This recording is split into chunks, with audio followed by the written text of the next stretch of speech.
Good morning, everyone. We'll wait just another minute or two, and then we'll get started. Hope everyone's doing well.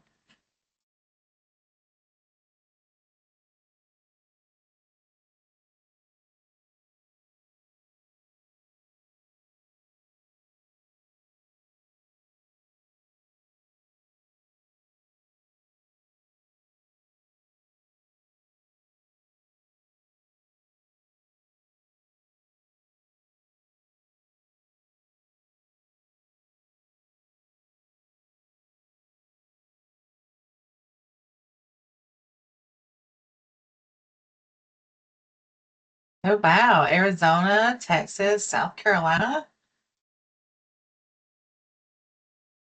I'm in North Carolina, if y'all can't tell. Oh, Wisconsin. Cool.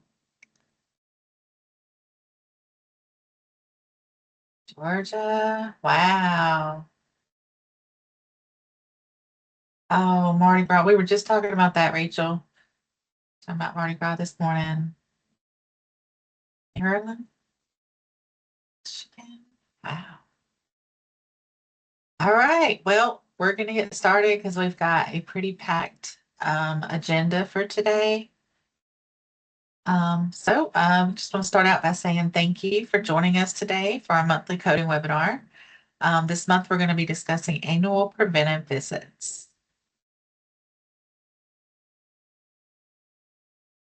As we get started, we kindly ask that you disable any AI note-taking tools as they will manually be removed once the session begins. Today's presentation will be available on the Blue Cross NC Providers Risk Adjustment webpage for educational use.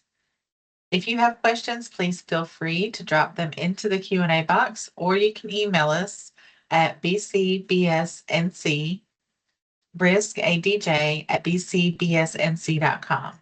And we will follow up with your responses via email after the webinar.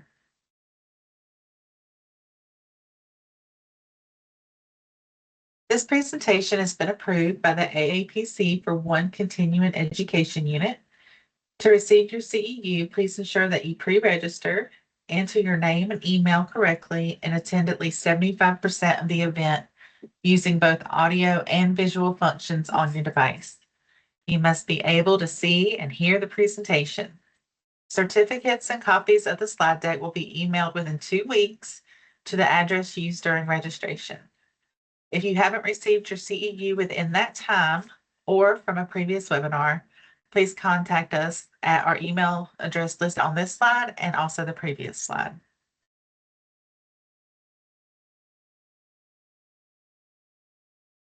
This presentation is intended for both physicians and office staff. The information contained in this presentation and responses to the questions are not intended to serve as official coding or legal advice.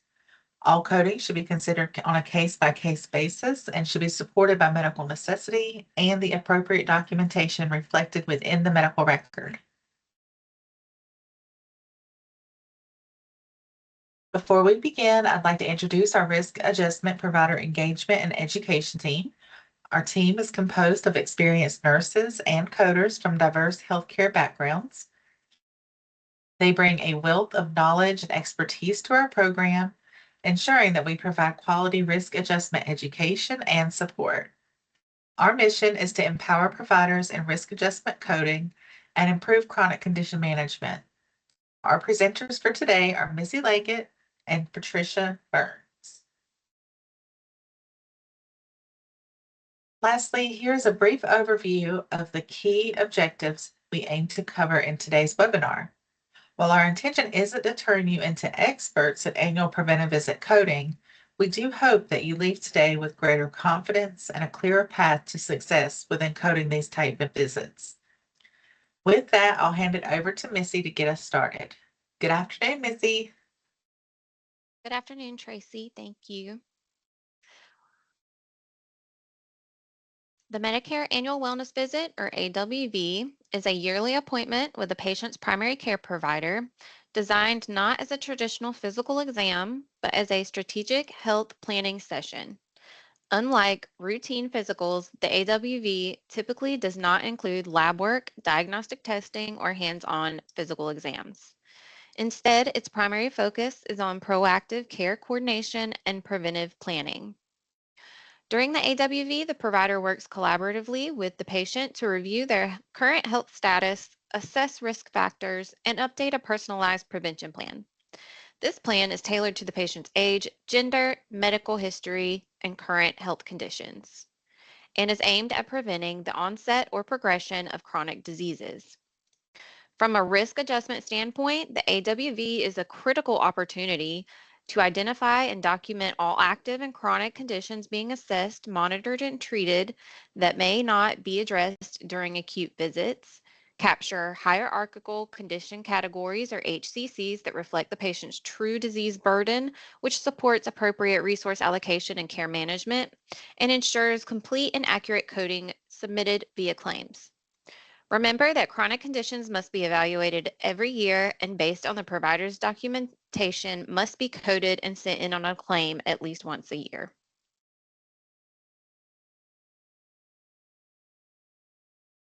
There are three types of AWVs for Medicare Advantage members. You will see them listed here in columns 2, 3, and 4. Understanding the distinctions between the initial preventive physical exam or IPPE, the initial annual wellness visit, and subsequent annual wellness visits is essential for accurate coding, billing, and reimbursement. Let's look at the orange column. The IPPE is often called the Welcome to Medicare visit. It is a one-time in-person benefit available only within the first 12 months of a patient's Medicare Part B enrollment. It focuses on promoting wellness, identifying health risks, and educating patients on Medicare covered services. It is billed using the HCPCS code G0402 with optional ECG services billed separately, which we will see in the slide after next. Importantly, the IPPE with code G0402 is the only type of annual preventive visit that Medicare covers during the first 12 months of enrollment. If you code for an initial AWV with G0438 during the first 12-month period, the claim will be denied. It has to be the G0402 for the IPPE. During these visits, it is crucial that your provider assess all active and chronic conditions and coders capture all documentation with correct ICD-10 codes and make sure the claim is submitted.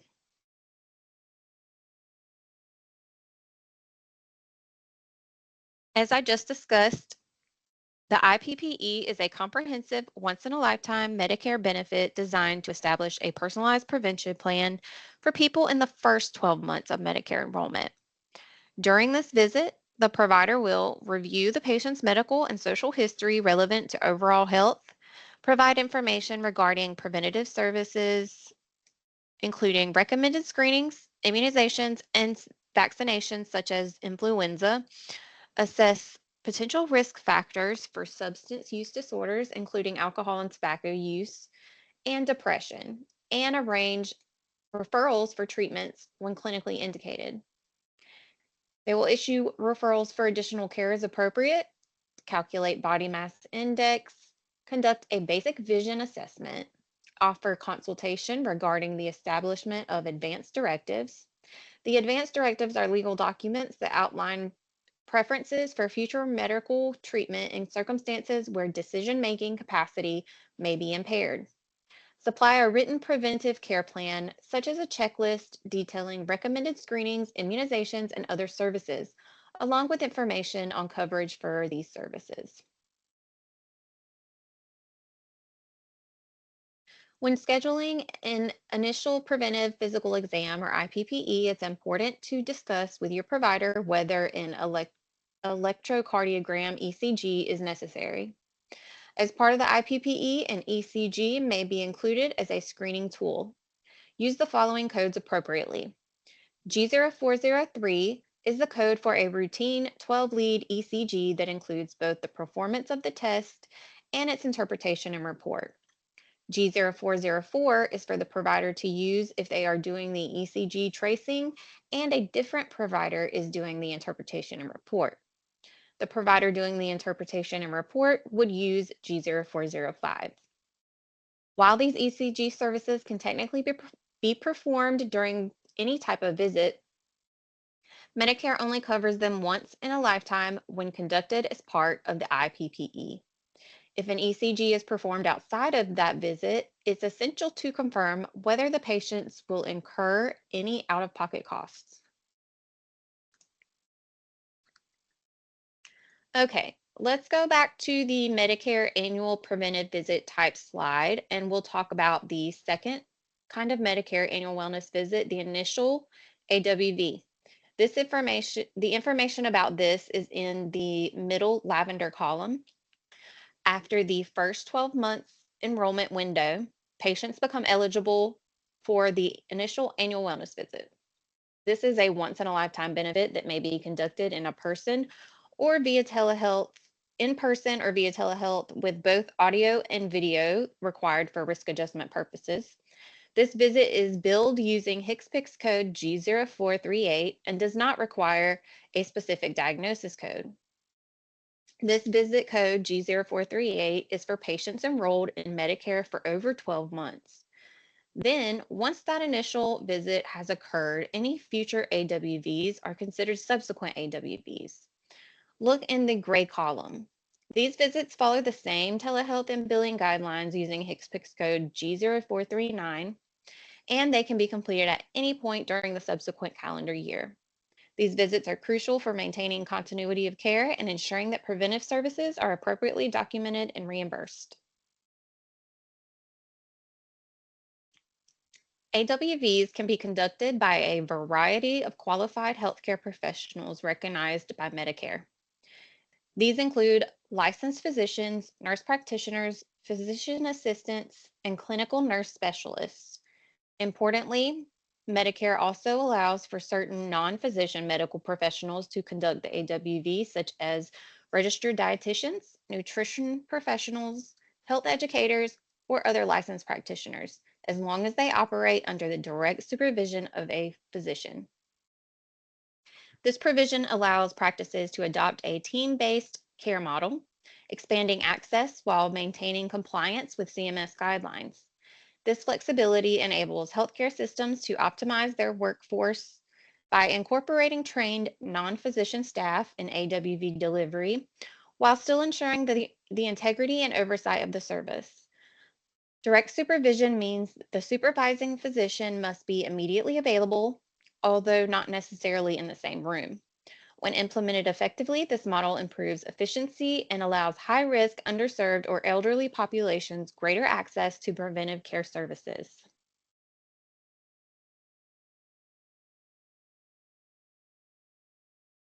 So we talked about what is included in the IPPE, that very first Welcome to Medicare visit. Now let's take a look at what is included in the initial and subsequent AWVs.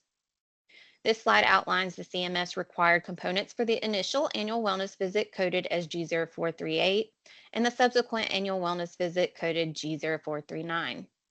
Key elements include performing a health risk assessment and documenting the patient's medical and family history.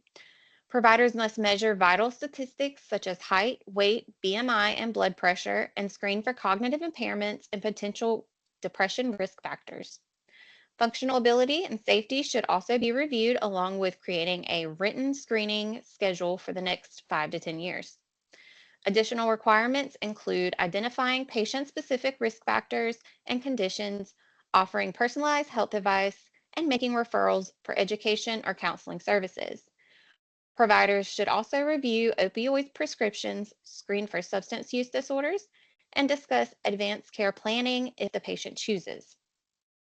Finally, starting in 2024, Medicare included an optional social determinants of health risk assessment as part of the AWV.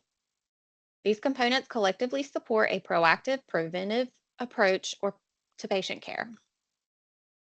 The key difference here is that the subsequent visit updates and reviews the information gathered during the initial AWV, and this includes updating the health risk assessment, medical and family history, and the list of current providers and suppliers.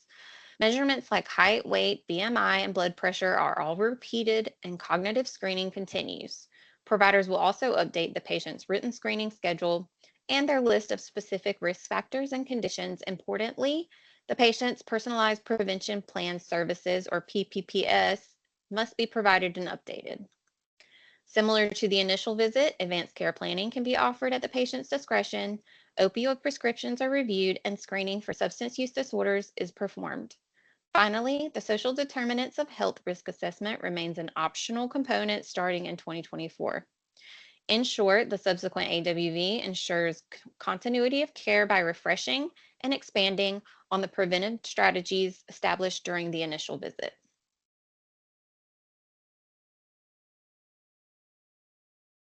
Now that we have covered the CMS required components for all three Medicare Advantage annual wellness visits, let's take a look at one of the foundational elements of these all three visits, the health risk assessment, or HRA. The HRA is a self-reported questionnaire completed by the patient either before or during the AWV. It helps identify preventive care needs and potential health risks, and may include reconciliation with biometric data collected by the provider, such as blood pressure or glucose levels. Providers should make the HRA easily accessible, ideally online, but it can also be completed via phone or on paper.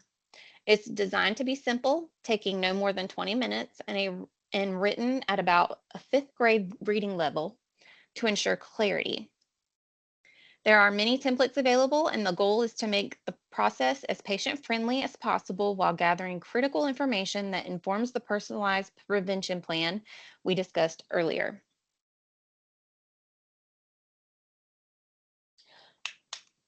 Okay, now that we have discussed each type of the wellness visits, let's talk about the routine physical exam.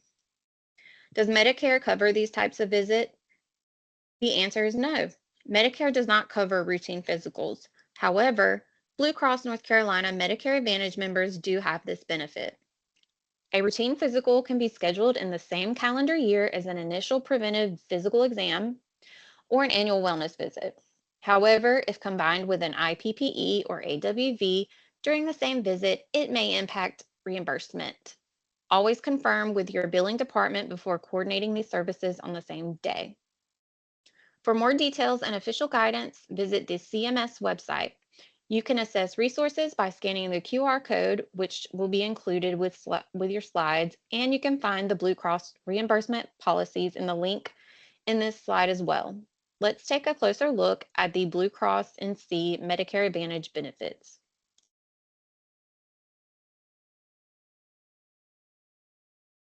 Blue Cross and Blue Shield of North Carolina reminds providers that the Blue Medicare Advantage program covers one annual wellness visit with codes G0438 or G0439 and one preventive medicine visit, codes 99381 to 99397 per calendar year. These visits are a separate benefit from the initial preventive physical exam, available in the first 12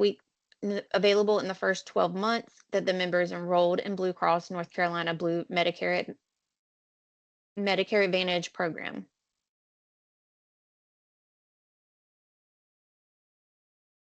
When conducting an AWV, it's not uncommon for providers to address additional health concerns that fall outside of the scope of the preventive service. In such cases, it is appropriate to report an evaluation and management, or E&M, service code using codes 99202 to 99215, provided that the additional service is both medically necessary and separately identifiable.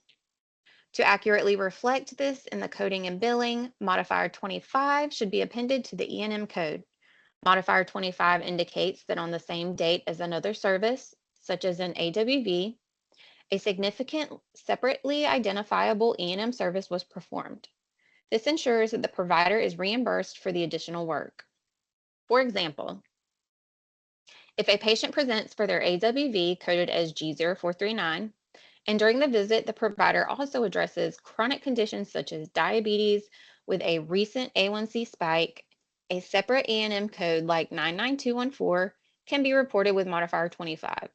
The associated ICD-10 codes such as E11.65 for type 2 diabetes with hyperglycemia should be linked to the E&M service. It is important to ensure that documentation clearly supports the distinct nature of the E&M service.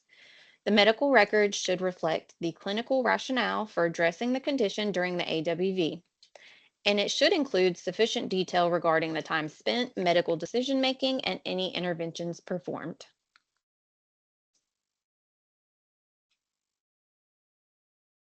This slide highlights additional codes that may be used when conducting an IPPE or AWV. First, we have G0468, which is specifically used to report IPPE or AWV services provided at a federally qualified health center, or FQHC. This code encompasses all medically necessary face-to-face time, preventive services, and any clinical staff involvement. Next, we cover advanced care planning, which is billed using CPT codes 99497 and 99498. According to CMS, advanced care planning is a voluntary face-to-face discussion between a provider and a patient, sometimes including family members or surrogates, about the patient's future healthcare preferences, particularly in the event that they become unable to make decisions for themselves. These services are not mandatory components of the IPPE or AWV, but they can be offered at the patient's discretion. Code 99497 is used for the first 30 minutes of the conversation, while 99498 is used for each additional 30-minute increment. On the right side of this slide, we've included billing reminders for these services. CMS covers advanced care planning when it is performed on the same day and by the same provider as an annual wellness visit. And in such cases, the deductible and coinsurance are waived. There is no limit to how often the advanced care planning can be reported. However, if it is billed more than once in a year, documentation must clearly reflect a change in the patient's health status or care preferences. If CMS determines that the service was not medically necessary or exceeds the once per year threshold without justification, the claim may be denied, and the patient could be responsible for the deductible or coinsurance. It's important to communicate this possibility to patients so that they can make informed decisions about their care.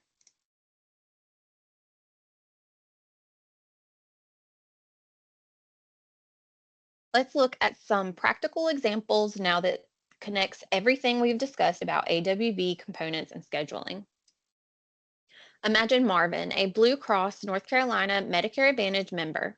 He completed his initial annual wellness visit, coded G0438, on November 1st, 2025. During that visit, his provider performed a comprehensive health risk assessment and documented his medical and family history, measured his vitals, screened for cognitive and depression risk factors, and created a personalized prevention plan with a screening schedule for the next 5 to 10 years. Now, fast forward, Marvin wants to schedule his next annual wellness visit for April 1st, 2026. Is he eligible for a subsequent AWV coded G0439 on April 1st, 2026? The answer is yes. Marvin can have his follow-up visit in April of 2026. Again, Blue Cross North Carolina Medicare Advantage members can schedule their AWV anytime within a calendar year once their IPPE and initial annual wellness visit have been completed.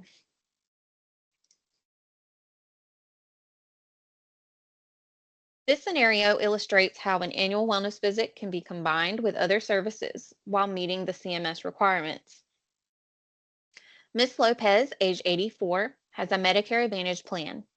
She schedules a subsequent annual wellness visit coded G0439 and a routine physical exam on the same day. During the AWV, she reports new knee pain and an abnormal gait. The provider completes all the AWV components, including updating screenings, and then performs a full physical exam. In addition, the provider evaluates the knee pain, orders an X-ray, and prescribes treatment.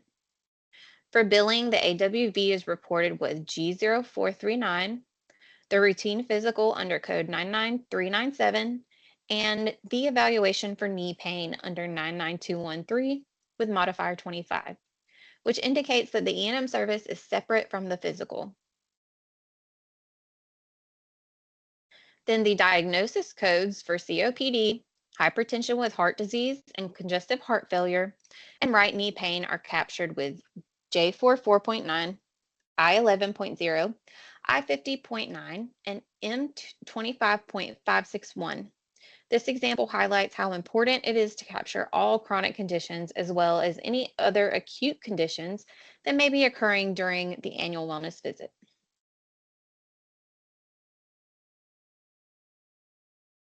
Let's take a look at a more complex coding scenario.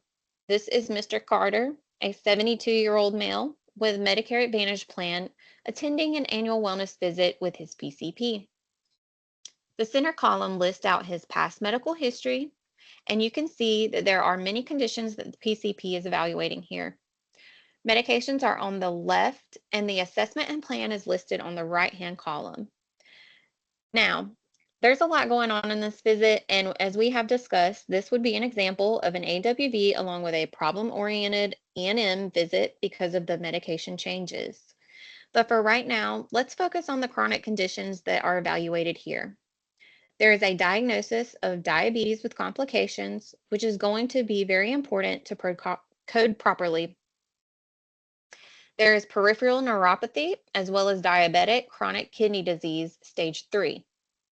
Let's review the risk-adjustable chronic conditions and their corresponding ICD-10 codes and HCC categories under the CMS HCC V28 model for this member. We begin with the type 2 diabetes mellitus with complications, which includes code E11.42 for diabetic polyneuropathy and E11.22 for diabetes with chronic kidney disease. The chronic kidney disease in this note is linked to the diabetes and the groupings in the past medical history. These conditions map to HCC 37, reflecting their significant impact on patient risk scores. Then the code also note tells us to code chronic kidney disease stage 3, coded as N18.30, and that maps to HCC 329. This stage of CKD indicates moderate kidney damage and contributes meaningfully to the patient's overall risk adjustment factor. Congestive heart failure, a common and serious condition, is represented by the ICD-10 code I50.9, and it maps to HCC 226. This category captures the increased resource needs and clinical complexity associated with heart failure. The provider has also documented hypertension and hyperlipidemia in the plan to follow up with cardiology. So we can code hypertensive heart disease with heart failure, which is I11.0. And that code also maps to HCC 226. Major depressive disorder, coded as F33.1, is included in HCC 155. Mental health conditions like depression are now more accurately reflected in the V28 model, acknowledging their impact on patient outcomes and care coordination. Finally, morbid obesity, identified with code E66.01, maps to HCC 48. The code also note tells us to use a code for the BMI, and that code is Z68.42, which also maps to HCC 48. This condition is associated with multiple comorbidities and increased healthcare utilization, making it a critical factor in risk adjustment. Each of these conditions plays a vital role in accurately capturing patient complexity and ensuring appropriate reimbursement under value-based care models. Then the last part of capturing the chronic conditions is that the codes must be sent in on claims. It's more important than ever for accountable care organizations to ensure that all relevant ICD-10 codes are accurately captured and submitted on claims. We urge all ACOs to review their documentation and billing workflows, engage coding and clinical teams, and implement regular audits to confirm that every eligible diagnosis is being submitted. By doing so, we not only support financial sustainability, but also ensure our members receive comprehensive coordinated care. If you suspect that there is a problem with claim submission or any risk adjustable codes, please reach out to your risk analyst for support. Now I'm going to touch briefly on the new Medicare enrollees. In value-based care, it's important to be aware of new to Medicare members because of how long it takes to capture their health status using risk scores. If you attended our webinar last month, you understand that risk scores are the foundation for risk adjustment in Medicare Advantage. If you are not able to attend that session, the recording will be posted up on our external website soon. For new Medicare Advantage enrollees, the Centers for Medicare and Medicaid Services, CMS, uses a specific new enrollees risk adjustment model that relies primarily on demographic information during their initial enrollment period rather than the full historical health data used for existing members. When an individual first enrolls in an MA plan, often when they turn 65, there may not be a 12-month look-back period of claims data available to determine existing chronic conditions.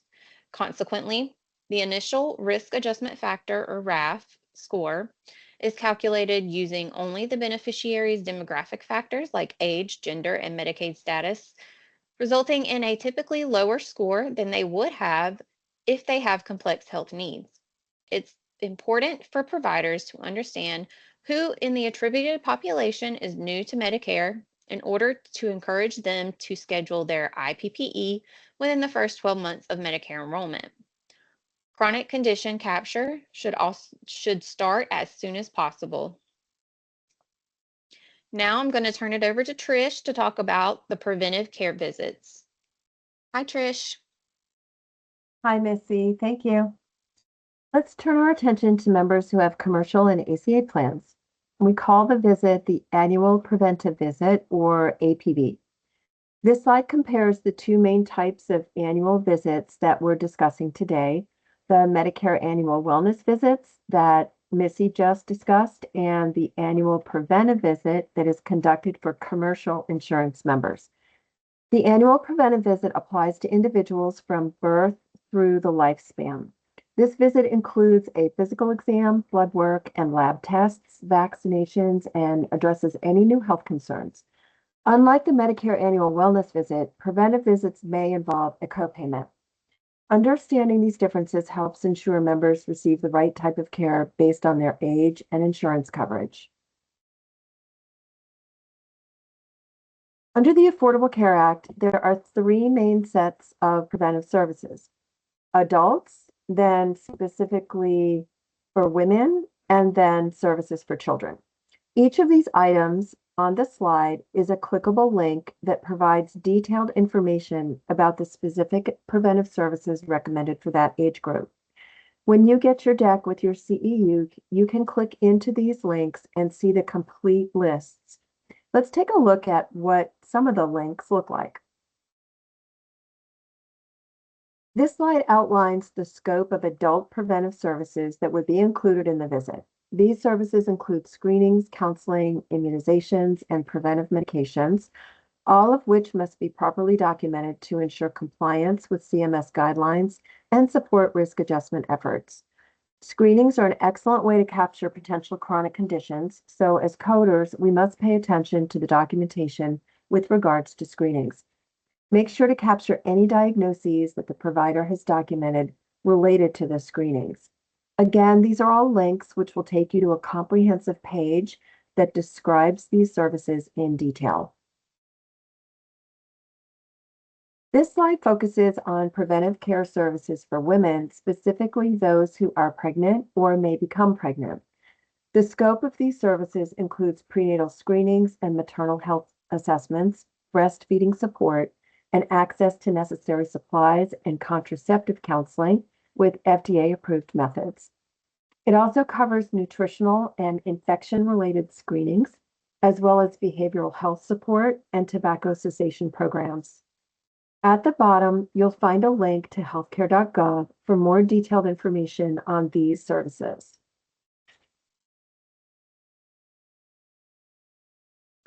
This slide provides an overview of additional preventive services available for women. These include screenings and counseling for bone density, breast cancer, and cervical cancer, as well as genetic counseling for women at higher risk. There are also services for diabetes screening, sexually transmitted infection counseling, and HIV prevention, including PrEP medication for women at high risk. Other services include tobacco cessation, urinary incontinence screening, and well woman visits to ensure comprehensive care. Each item listed here is a clickable link that offers more detailed information on that specific service.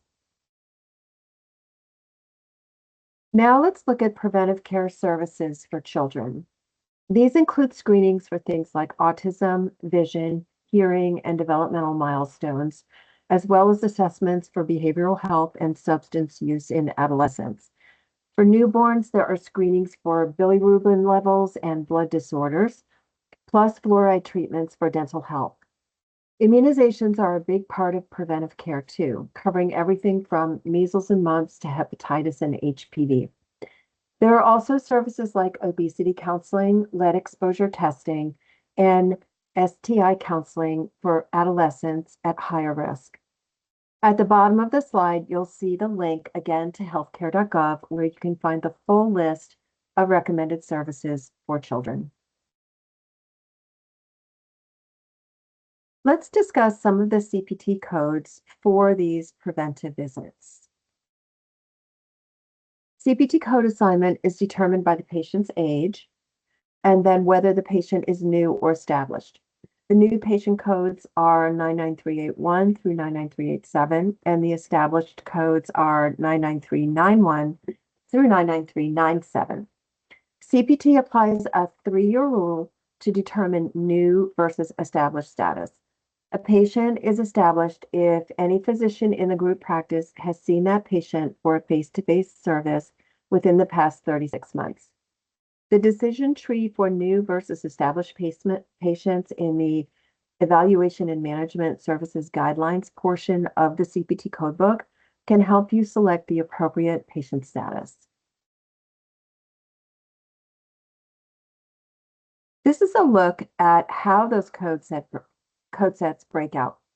Again, the 99381 through 99387 are for initial visits for new patients, and then the individual code corresponds to the age of the patient. So an initial visit between a newborn and their pediatrician would be coded with 99381. And then at the 1-month visit with the same pediatrician, the code would be 99391, as we will see in the next slide. These annual visits provide a time for doctors to understand the patient's full medical, surgical, and physical history. Medications reviewed should be linked to the current diagnoses. Current risk factors should be reviewed and proper counseling provided. The provider may order routine screenings, labs, as well as the administration of vaccines. An important thing for providers to remember and be reminded of is that this visit should include all diagnoses for the patient, not just those being specifically treated by the provider. If the patient has diabetes, is on treatment, and followed by endocrinology, those things should all be documented within the provider's note as an active diagnosis. Let's talk about the components of the preventive care visits. This slide outlines the key components of preventive care visits. Preventive medicine services must include a comprehensive history and physical exam, along with age-appropriate anticipatory guidance. Some examples include asthma and autism for peds on the left, mental health and substance use disorders for adolescents in the middle column, and specific cancer risk screenings for both men and women, and an exploration of any chronic conditions and health maintenance strategies on the right. Similarly to what we discussed in the Medicare portion of the webinar, if an abnormality is encountered or a pre-existing problem is addressed in the process of performing a preventive wellness visit, and the problem or the abnormal finding is significant enough to require additional work to perform the key components of a problem-focused evaluation and management service, then the appropriate office outpatient E&M code should also be billed. And of course, remember to add the 25th modifier. As we discussed earlier, these preventive visits for both MA and ACA population are opportunities for providers to evaluate and document chronic conditions so that coders and the EHR systems can properly code the diagnoses documented during the visits.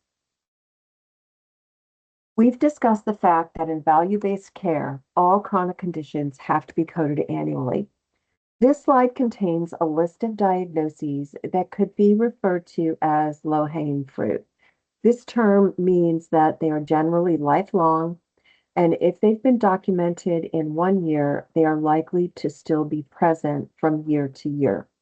Look for these diagnoses, and if you find them in problem lists, then look for the meat in the chart to support the diagnoses. Don't assume that someone else has coded it. These chronic conditions require clear documentation of severity and any complications as well. Examples include organ transplants, amputations, major depressive and bipolar disorders, personality disorders, diabetes, COPD, asthma, multiple sclerosis, Parkinson's, HIV, and cerebral palsy, just to name a few. Keep these conditions in mind when you're conducting internal audits or training. Remind your coders to look for evidence of these conditions within every visit. And this is a critical tip. When coding chronic conditions, the provider must show that the condition is being managed during that specific encounter.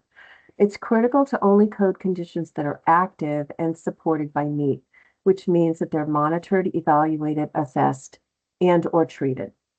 Here's an example of how E11.9 and I10 can wind up on a claim as active diagnoses without NEAT.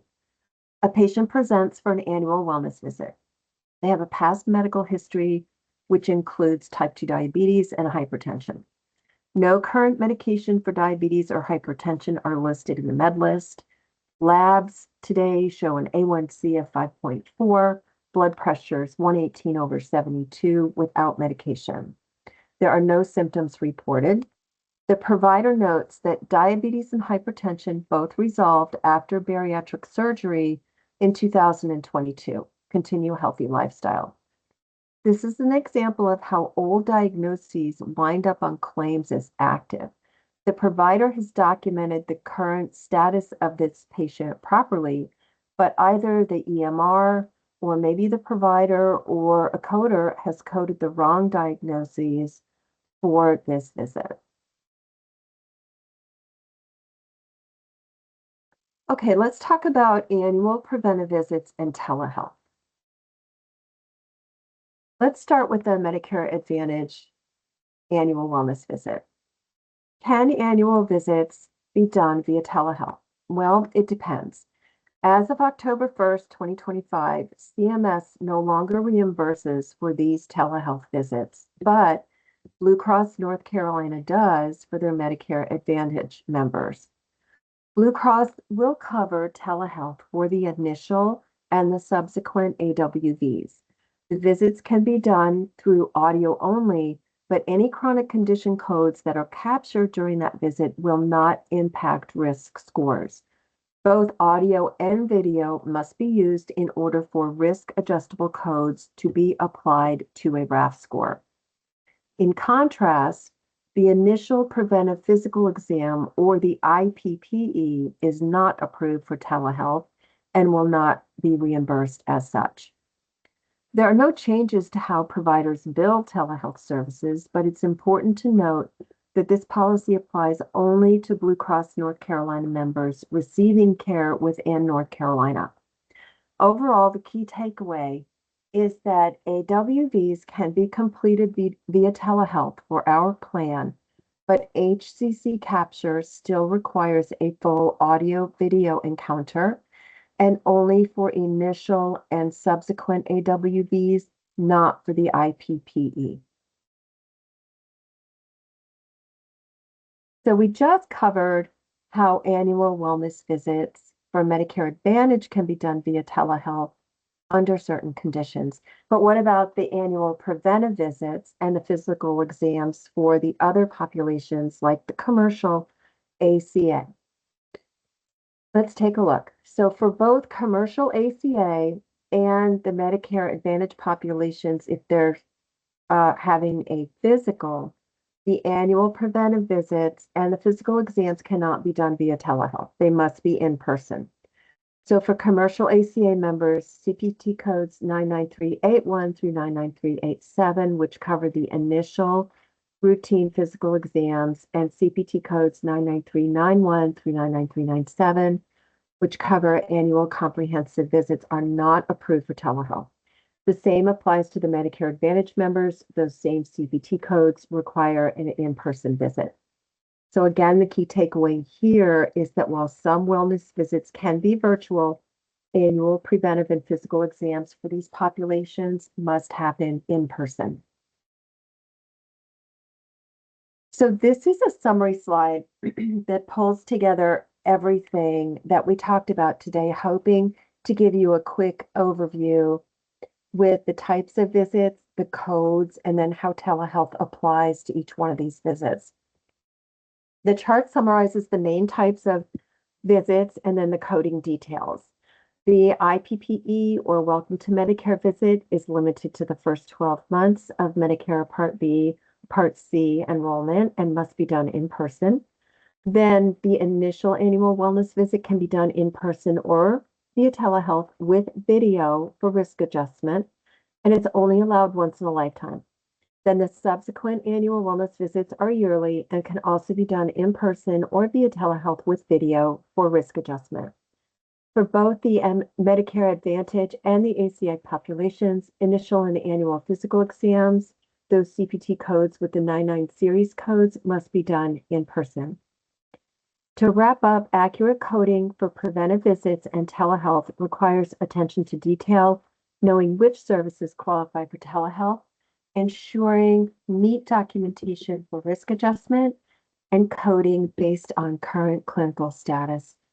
With your help and attention to these guidelines, we can continue capturing the accurate health status of all of our members.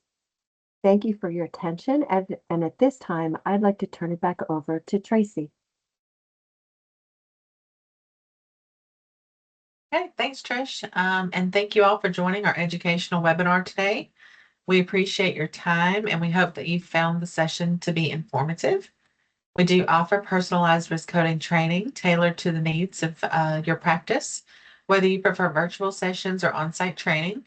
Our expert trainers will guide you through the complexities of HCC coding and ensuring accurate documentation. For more information about upcoming webinars or personalized training sessions, please visit our external site using the provided links. Please use the QR code provided to give your feedback on today's presentation. Additionally, if you're interested in the personalized training, you can scan that QR code to show your interest. A big thank you to our speakers today, Missy Leggett and Patricia Burns, for their insightful contributions. We do look forward to seeing you next month for our Risk Adjustable Chronic Condition Coding webinar. This concludes our webinar. Thank you again and have a wonderful day.